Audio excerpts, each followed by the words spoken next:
Hey y'all, it's me Pretty Witty 77 and I'm going to give you 7 tips on how to care for your hair during the coldest months of the year. Number 1, use heavier oils. Now everybody knows how much I love coconut oil, but in the wintertime I find myself reaching for my extra virgin olive oil a lot more. Also, pay very close attention to the moisture levels of the very ends of your hair. I seal my immediate ends with castor oil, in which I dilute with extra virgin olive oil and avocado oil. Do not over oil your hair. Nobody wants to be walking around looking like a grease ball by the hair because your hair is so greasy and weighed down. Number 2, increase your co-washes.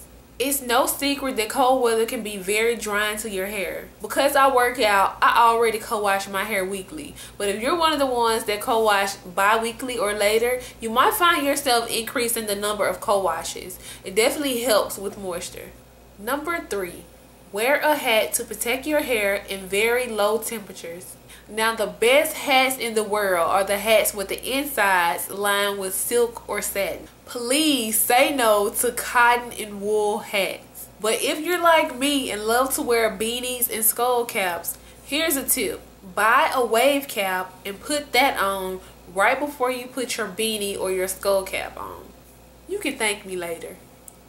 Number 4, protect your ends.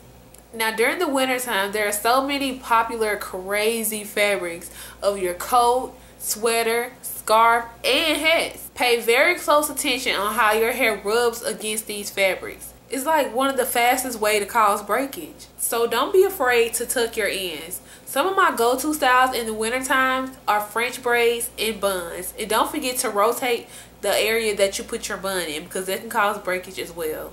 Number 5, cool rinsing.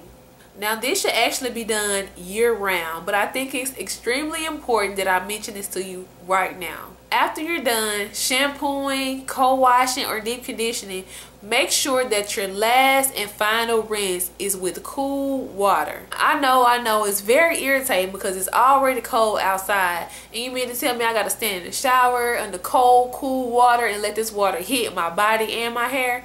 But trust me, it's very, very beneficial because this cool rinse actually seals your cuticle and locks in moisture. Number 6, make sure that your hair is dry. Now if your hair is anything like mine, it definitely takes my hair longer in the wintertime to dry than the summertime. Take this into consideration before you start doing your hair because your hair definitely needs to be dry before you go out in cold. Because when wet hair gets cold, it breaks. And breakage is really not a good look in these hair journey streets. Number 7, oil your scalp. In the wintertime, there's an increased amount of extra dry scalps.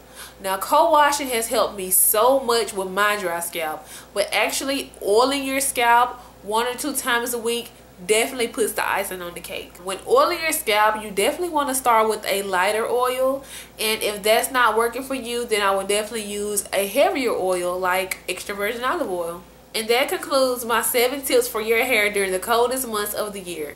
I really hope that this video helps somebody today. As always, thank you ladies so much for watching. Y'all have a blessed day. If you are not intaking the proper amount of water, the cells that are responsible for hair growth will not be able to grow.